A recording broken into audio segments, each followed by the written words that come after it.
e a gente vai chamar nosso convidado justamente porque foi dali do guarda-chuva dele no Ministério da Fazenda que esse fundo foi desenhado, então ele tem bastante coisa para conversar com a gente sobre o fundo. E hoje nosso convidado é o secretário executivo adjunto do Ministério da Fazenda, Rafael Dubé. Bom dia, Rafael. Bom dia, Beatriz. Bom dia, Guilherme. Prazer estar aqui com vocês na Matinal da Sustentabilidade. Rafael, prazer ter você aqui com a gente, obrigado. Eu queria te pedir para você explicar, por favor, como esse fundo funciona e no que ele é inovador. Ele é a principal aposta do governo, ou uma das principais apostas do governo para essa COP, né? Sem dúvida, acho que é uma das principais, porque são muitos temas relevantes discutidos na COP, então não é a única agenda, mas de fato ele é transformador e hoje, na verdade ontem foi um dia histórico, eu acho, por a gente estar iniciando essa cúpula dos líderes em Belém do Pará, né, no meio da Amazônia, na entrada da Amazônia, e ter esses anúncios tão relevantes de países declarando apoio ao TFFF, além já desses primeiros anúncios de valores, né, mas vários outros países, mais de 50 países declarando apoio ao modelo do TFFF, e alguns vão ter um período aí ao longo dos próximos meses para declarar os seus aportes financeiros no fundo. E a grande inovação é que, em vez de ser um fundo, como tradicionalmente ocorre nessa área, baseado em doações, em que a gente fica sujeito aos ciclos políticos de cada um desses países de poderem fazer a doação, e às vezes tem um aperto orçamentário qualquer, tem uma situação geopolítica de guerra que acaba dificultando as doações. No TFFF, em vez de ter doações, a gente tem investimentos. Então, quem topar entrar aí como patrocinador do fundo vai colocar um aporte no fundo e vai ser remunerado por aquele aporte. É como se estivesse fazendo uma poupança. É como se estivesse comprando um título de investimento que vai pagar a mesma taxa de juros que pagaria, por exemplo, um título do Tesouro Americano. Então, a pessoa aporta o dinheiro, o país, no caso, aporta o dinheiro e vai receber algo como 4% de juros ao ano por aquele aporte. Esse dinheiro vai ser investido pelo TFFF em projetos que dão um retorno um pouco maior, algo como 7, 8% de retorno ao ano. Então, com esses 8% de retorno, a gente paga 4% para quem fez o aporte, e essa diferença, esses 3 ou 4 aí adicionais, esse spread, como a gente chama, seria destinado para os países em desenvolvimento que estão preservando suas florestas tropicais a partir de imagens de satélite, o que dá muita segurança na qualidade da informação e possibilita, na prática, o planeta pagar, o planeta remunerar pelo serviço ecológico, né, pelo serviço ambiental que está sendo prestado por esses países ao preservarem tanto carbono, ao preservarem tanta biodiversidade, ao preservarem os ciclos hídricos. Então esse é o desenho do fundo, um modelo baseado em investimento e não em doação. Né, que o fundo tem essas promessas de aportes totalizando 5,5 bilhões de dólares.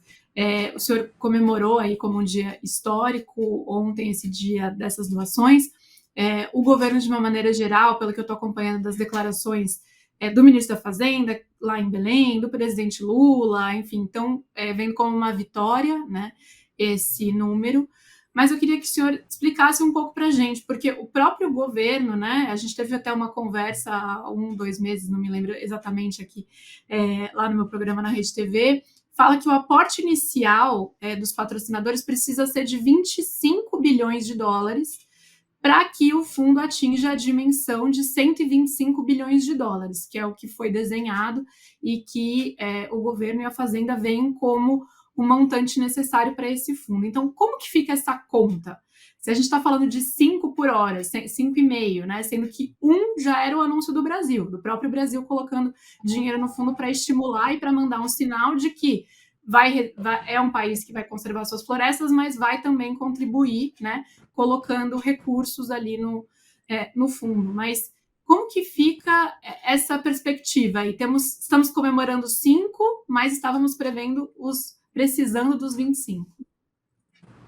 Perfeito, ótimo ponto, Beatriz. O desenho do fundo, quando ele estiver na plena maturidade, é ele ter esses 125 bi no total, sendo 25 captados a partir de países ou de filantropias, e os outros 100, para totalizar os 125, captados no mercado a partir de emissão de títulos do próprio fundo. Então, a meta com que a gente vem trabalhando para essa captação inicial é de 25, né, ao longo dos próximos meses e anos, para ele ter plena maturidade. Como ao longo do último ano, os últimos 2 anos, na verdade, a gente vinha trabalhando com um grupo de países para desenhar o fundo, para ter o modelo de governança pronto, para ter definido como é que vai ser o padrão de investimentos, o portfólio de investimentos, avaliação por agência de classificação de risco, quanto à nota de crédito do fundo. Todo esse trabalho foi feito ao longo desse período e a nossa meta era chegar até a COP com isso tudo pronto para aí sim iniciar a etapa de captação de recursos. Então o Brasil está assumindo a presidência da COP.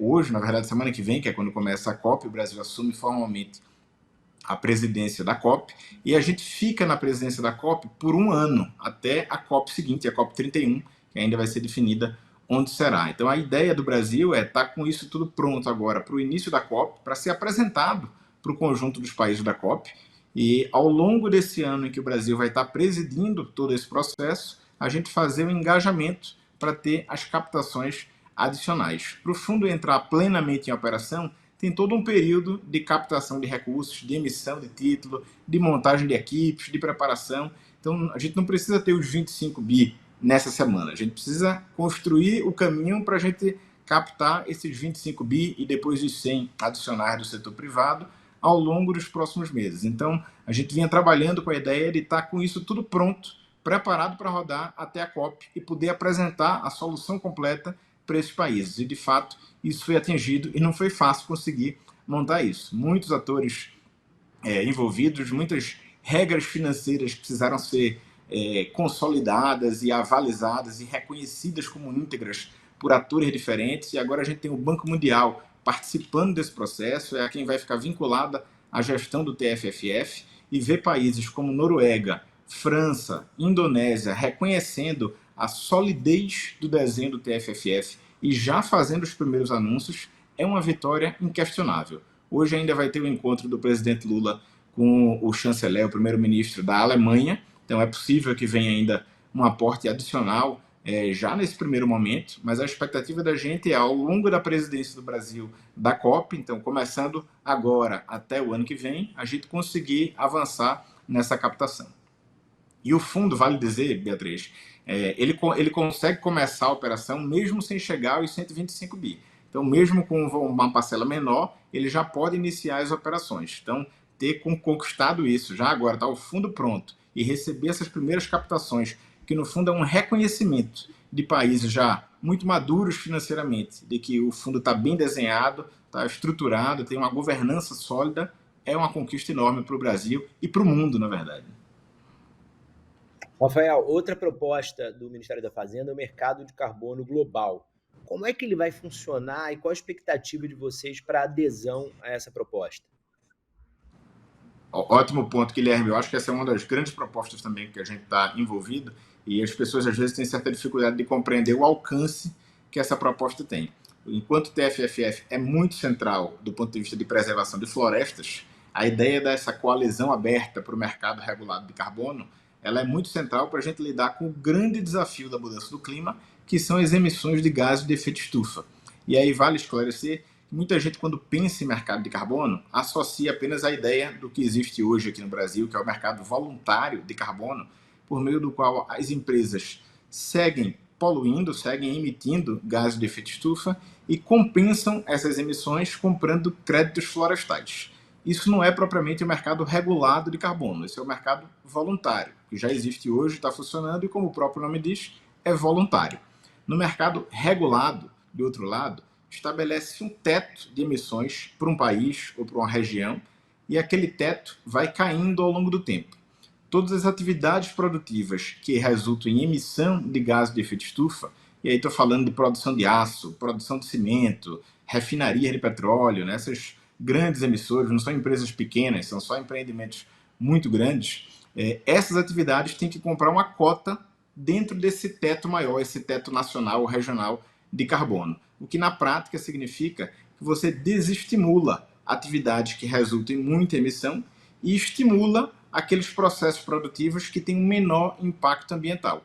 Então, quem está produzindo um aço de menor impacto ambiental vai precisar de menos cotas, portanto vai gastar menos nisso. Quem está ainda com um processo mais antigo, que resulta em muita emissão, usando carvão, por exemplo, vai tender a ter um custo adicional. E o grande ponto é que hoje há uma certa fragmentação desses mercados de carbono, né? Cada país tem regras diferentes de mensuração, de verificação, regras diferentes de offset, como a gente chama, que é a de compensação de carbono. Então, a primeira etapa agora é a gente tentar harmonizar essas regras dos diversos países para criar alta integridade do mercado de carbono e, quem sabe, mais para frente, a gente tem uma plena interoperabilidade entre essas cotas e créditos de carbono entre os países. O grande ponto com isso é que a gente supera o impasse das negociações climáticas que exigem a aprovação unânime dos quase 200 países que estão no processo de negociação da COP. A gente consegue formar essa coalizão só com aqueles países, aquelas jurisdições que estão se dispondo a acelerar o processo de descarbonização. Então a gente supera o poder de veto individual que qualquer país pode ter no processo negociador. Ao mesmo tempo, é uma medida de alta efetividade, porque, como eu comentei, ela coloca um teto de emissões e um teto declinante no tempo, até idealmente a gente chegar no net zero. Então ela efetivamente reduz as emissões ao encarecer os processos que têm maior impacto ambiental e tornar mais competitivos os processos de menor impacto ambiental. E a gente ainda adicionou aí elementos de justiça social, de justiça climática, para que os países com renda per capita menor tenham certas regras mais favoráveis dentro desse mercado integrado de carbono do que os países de renda média mais alta. Então, ela soma aí justiça, efetividade e viabilidade política. Então, a gente está muito entusiasmado com esse cenário da coalizão aberta do mercado integrado de carbono e estamos muito felizes ao receber já sinalizações fortíssimas de vários dos países que já têm mercados de carbono que vão topar aderir a essa coalizão aberta proposta pelo Brasil, incluindo aí a União Europeia, incluindo a China, incluindo o Reino Unido, alguns dos maiores mercados de carbono do mundo que já sinalizaram que vão aderir a essa iniciativa.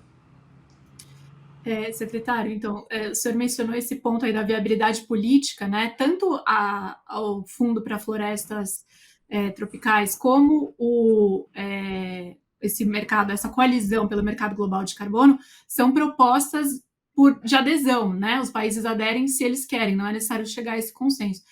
É um sinal de que a gente deve manter uma expectativa baixa, digamos assim, para a negociação diplomática em si, com relação a consensos entre os quase 200 países que estão na COP? Eu acho que o grande ponto é que boa parte das negociações que estavam previstas, as negociações que são chamadas de mandatadas, né, que é o ciclo ali da discussão diplomática propriamente, boa parte desse ciclo já avançou com o Acordo de Paris, lá em 2015, e com as múltiplas COPs aí, desde então as 9 COPs aí, 8 COPs subsequentes, inclusive a anterior agora do Azerbaijão, em Dubai. Então a maior parte dos itens do Acordo de Paris que precisavam ser regulamentados já o foram. Então a gente está agora na etapa de implementação. Como é que a gente viabiliza que os objetivos do Acordo de Paris se materializem e efetivamente gerem um padrão de crescimento econômico, um padrão de desenvolvimento que tem menor impacto ambiental. Por isso que o presidente da COP, o embaixador André Corrêa do Lago, tem sempre falado que essa deve ser uma COP da implementação. O presidente Lula falou isso também. É a hora da ação. Por isso que, em paralelo ao que ainda resta, que são ainda pontos técnicos muito específicos das negociações diplomáticas, foi criada uma chamada Agenda de Ação, que é o conjunto de medidas que vai viabilizar a gente materializar as ambições que estão colocadas lá no Acordo de Paris. Então, tanto o TFFF quanto essa coalizão aberta do mercado de carbono são parte da agenda de ação. Não é porque a outra parte está inviabilizada, é porque boa parte das regulamentações técnicas ali já está feita. O que a gente precisa agora é fazer as coisas acontecerem. E fazer acontecer, em parte, depende da ação doméstica de cada país, o que cada país está fazendo dentro de sua própria jurisdição, e em parte de articulações maiores, como é o caso do TFFF e da coalizão aberta do mercado de carbono. No caso do Brasil, vale dizer que, para além dessa agenda internacional que a gente está trazendo, o Brasil tem uma agenda doméstica muito sólida nessa área. Por isso que a gente chega com legitimidade para propor esses pontos adicionais na COP. Porque o plano de transformação ecológica, que já está em curso aqui no Brasil, com inúmeras ações já implementadas, já fazendo acontecer aqui no Brasil essa transição para um modelo de desenvolvimento de baixo carbono, já está em curso. Então isso traz legitimidade para o Brasil, porque a gente aprovou aqui mercado regulado de carbono, aprovou lei de combustível do futuro, está com Ecoinvest, emissão de título soberano sustentável, enfim, várias medidas que já estão efetivamente possibilitando a gente reorientar o padrão de crescimento econômico do Brasil para um padrão de crescimento com inovação tecnológica, alta produtividade e baixo impacto ambiental.